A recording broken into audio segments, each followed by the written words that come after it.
Hello, Russell. Hope you are doing well. I would like to ask you about Roy. How refreshing for you to have a so talented teammate like him, and what impressed you most about his game? Rui's been good, been crazy, consistently being aggressive, um, which has been big for us. And you see the last, week or so.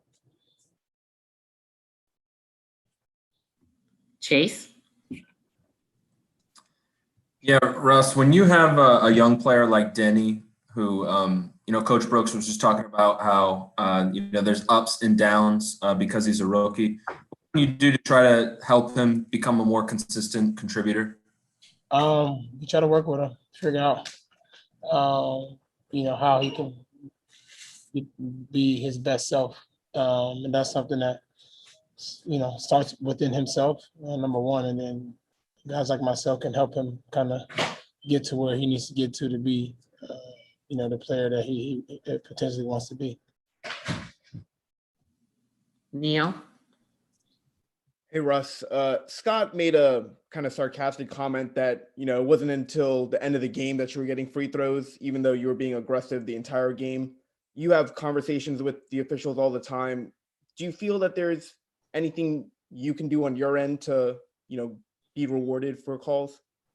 No, just keep playing. It's how it is, how it's become actually for me. So just take it or leave it. Just keep on. At this point, do you just, not even try and let it frustrate you at all and just, try and control what you can control, and that's an uncontrollable? That's my life. My life is control what you can control. I can't control the uncontrolled. I can't control what somebody else does. Unfortunately, that's just how I live my life. Thanks, Russ. Yeah. Quentin? Hey, Russ, this might fall into the control the uncontrollable, but I saw you and your wife had comments on Instagram about what Stephen A. Smith said about you guys. Well, it's about your play on first take. How do you, at this point in your career, continue to hear those comments and just keep going and keep that laser focus? How do you just tone everyone out and just play basketball the way you do? That's how my life been since day one. I've been playing basketball for my whole life, and like my wife mentioned, it's important that you don't let people deter you from your goals, deter you from your plan, deter you from the things you have destined in this world. Because prime example, man, is I watch these college games and I watch these kids and these announcers, man, they get on their TV and just say anything about a kid. They don't even know him. They don't know his family. They don't know where he's from. They don't know what he's been through. They don't know his struggles. They don't know his pain. They don't know anything about the kid.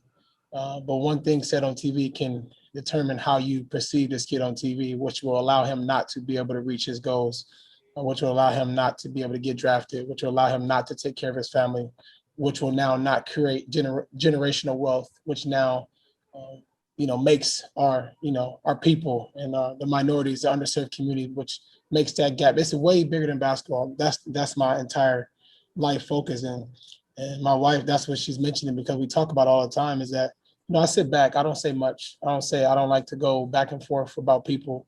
But one thing I won't allow to happen anymore is let people create narratives and constantly just talking shit for no reason about me, because I lay it on the line every night, and I use my platform to be able to help people all across the world, and nobody can take that away from me. I've been blessed to be able to have a platform to do it, and like I said before, a championship don't change my life. I'm happy. I was a champion once I made it to the NBA. Like, I grew up in the streets. I'm a champion. Like, nobody can. I don't have to be an NBA champion. I know many people that got NBA champions that's miserable, have done nothing for their community, have done nothing for the people in our world. And for me, man, my legacy, like I mentioned before, is not based on what I do on this court. I'm not gonna play basketball my whole life. My legacy is what I do off the floor. How many people I'm able to impact and inspire along my journey, man. And that's how I keep my head down and keep it pushing, because it's very important that you don't let the negativity seep in, because it's been like that my whole career. Honestly, there's no other player that kind of takes the heat that I take constantly. But I take it as positive because obviously I'm doing something right if people are talking about me. And that's how I feel. And I stay my best foot forward, stay prayerful, keep my family close and keep it like that.